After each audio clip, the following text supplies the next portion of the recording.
Hello student, Happy's ক্লাসে তোমাদের স্বাগতম জানাই। এখন আমরা আলোচনা করব চতুর্থ শ্রেণীর পাতাবাহার বইয়ের পৃষ্ঠা নম্বর 14। এখানে কবিগুরু রবীন্দ্রনাথ ঠাকুরের খুব সুন্দর একটি গান কবিতার মাধ্যমে তুলে ধরেছেন। কবিতার নাম হলো কোথাও আমার হারিয়ে যাওয়ার। কোথাও আমার হারিয়ে যাওয়ার নেই মানা, মনে মনে মেলে দিলেম গানের সুরের এই ডানা, মনে মনে তেপান্তরের পাথার পেরুই রূপকথার, পথ ভুলে যাই দূর পারে সেই চুপ কথার।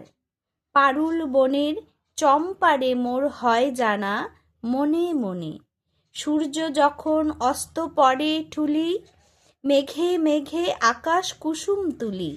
সাত সাগরের ফেনায় ফেনায় মিশে আমি যাই ভেসে দূর দিশে, পরীর দেশে বন্ধ দুয়ার দিহানা, মনে মনে। খুব সুন্দর এই কবিতাটা, তাই না? এখন আমরা এই কবিতাটির সারমর্মটা একটু শুনব। তোমরা কিন্তু এই কবিতাটি মুখস্থ করবে। যদিও এই কবিতাতে কোনো প্রশ্ন দেওয়া নেই, তবুও তোমরা কবিতাটা কিন্তু মুখস্থ করবে। কবি রবীন্দ্রনাথ ঠাকুর সারা জীবন অনেক গান রচনা করেছেন। তিনি এই গানে বলতে চেয়েছেন, বাস্তব জগতে সাধারণ মানুষ যা কিছু আমাদের ধরাছোঁয়ার বাইরে, কল্পনার মাধ্যমে আমরা সহজেই তা কাছাকাছি পৌঁছে যেতে পারি। মনে মনে কল্পনার ডানা মেলে আমাদের হারিয়ে যেতে কোনো বারণ নেই। গানের সুরের ডানায় ভর করে আমরা রূপকথার তেপান্তরের সাগরও পার করতে পারি, তাই না? চুপকথার দূরদেশে গিয়ে পথও হারিয়ে ফেলি। মনে মনে আমরা পারুল বনের চম্পাকে জানতে পারি, তাই না? বিকেলবেলা সূর্য অস্ত যাওয়ার সময় মেঘ দেখে আকাশ কুসুম ভাবনায় কতই না ভাবনা ভাবি।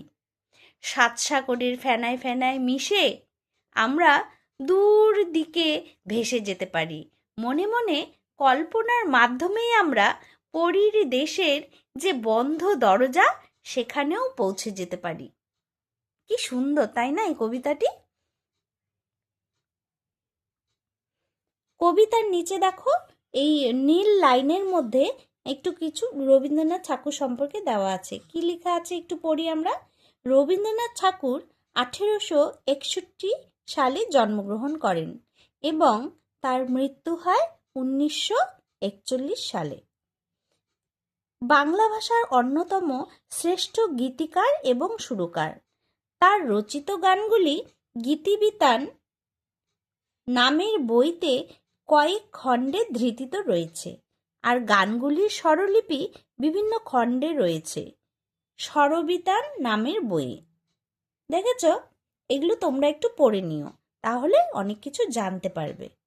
আজ এই পর্যন্তই, আবার দেখা হবে পরের ভিডিওতে।